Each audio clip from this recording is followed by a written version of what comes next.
Bah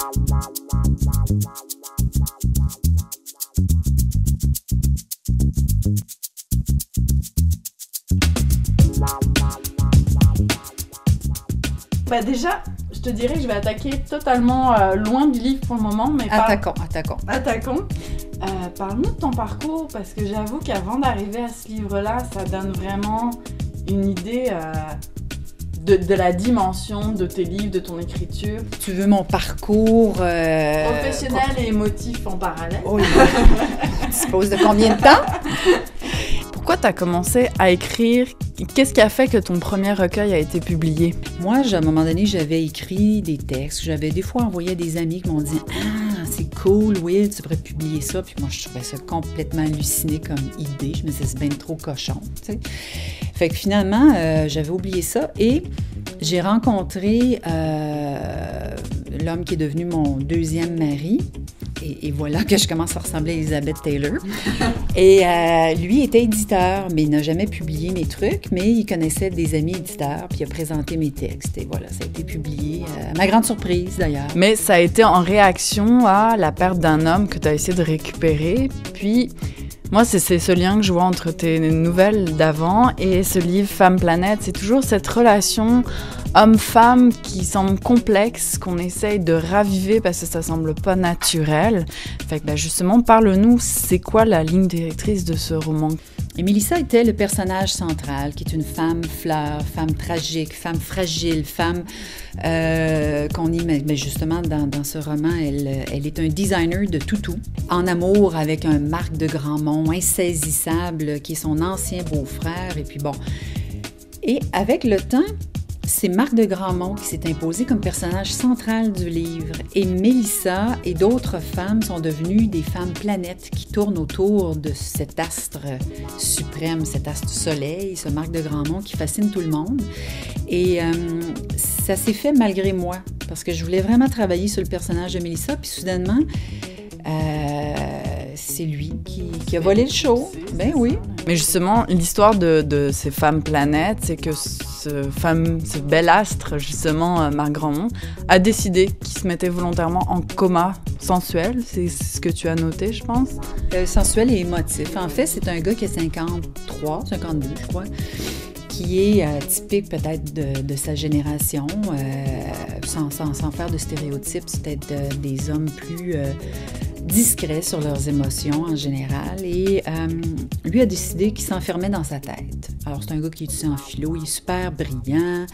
Et puis là, tout l'empire des sens, ça a mené sa vie. Et on tourne autour de Marc de Grandmont, puis on va le suivre dans sa renaissance au sens, dans toutes sortes d'affaires flyées qui vont lui arriver, puis il est obligé de sortir de sa froideur, finalement. Tu arrives à passer au travers des émotions en gardant le côté un peu fantasme de tes premières écritures, parce qu'il y a quelques scènes coquines, mais juste ce qu'il faut, c'est saupoudré, comme un gâteau, justement. Et tu gardes... C'est presque le jeu, là, sur lequel on tourne. C'est Marc, c'est un homme, mais c'est un roman de filles. Et finalement, c'est les femmes autour de lui qui font parler cet homme, qui font parler de cet homme. En fait, dans le genre, c'est assez déjanté. C'est pas un roman classique. Il n'y a pas un seul et unique narrateur. C'est comme s'il y avait une galerie de femmes. C'est comme si on avait fait un party de filles, qu'on avait invité toutes les femmes qui ont tourné autour de Marc de Grandmont dans sa vie et qu'on avait passé la parole à chacune. Et alors, chacune, c'est une petite histoire, elle se raconte. Évidemment, il y a un fil conducteur, mais c'est vraiment... c'est une courte pointe de personnages. Alors, c'est pas une forme classique. Dans son monde bien rangé, bien cadré, qu'on imagine très bien en monochrome, acier, blanc, noir, d'un coup arrive un matin un livre rose, puis je vois une petite boîte surprise avec des cupcakes, par exemple. Il arrive plein d'autres choses, là.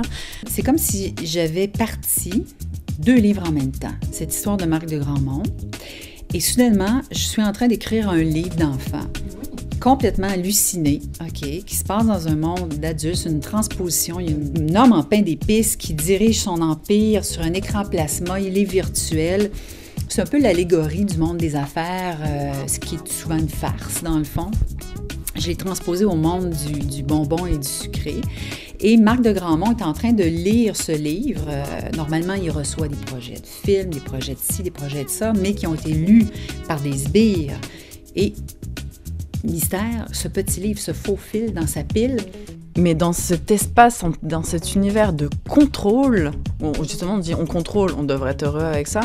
Il n'y arrive pas, puis c'est quand il est surpris qu'il découvre qu'il y a les émotions qui ressortent, puis qu'on a ce titillement du bonheur aussi. Dans le fond, dans la condition humaine, il y a l'acceptation, en tout cas, d'une grande fragilité.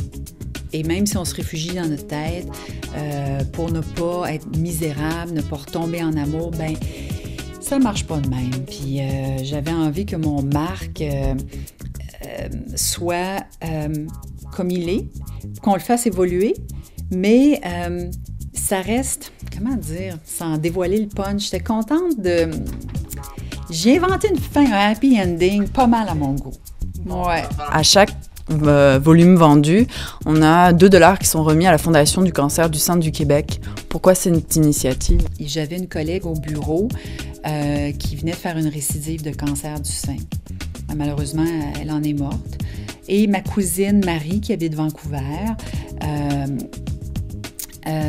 devait subir une double mastectomie préventive. Puis après son opération, il s'est avéré qu'effectivement, il y avait un des seins qui était cancéreux.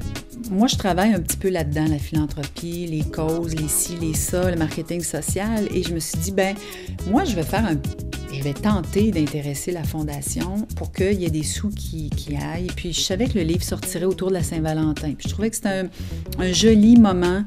Fait que c'était mon petit grain de sel.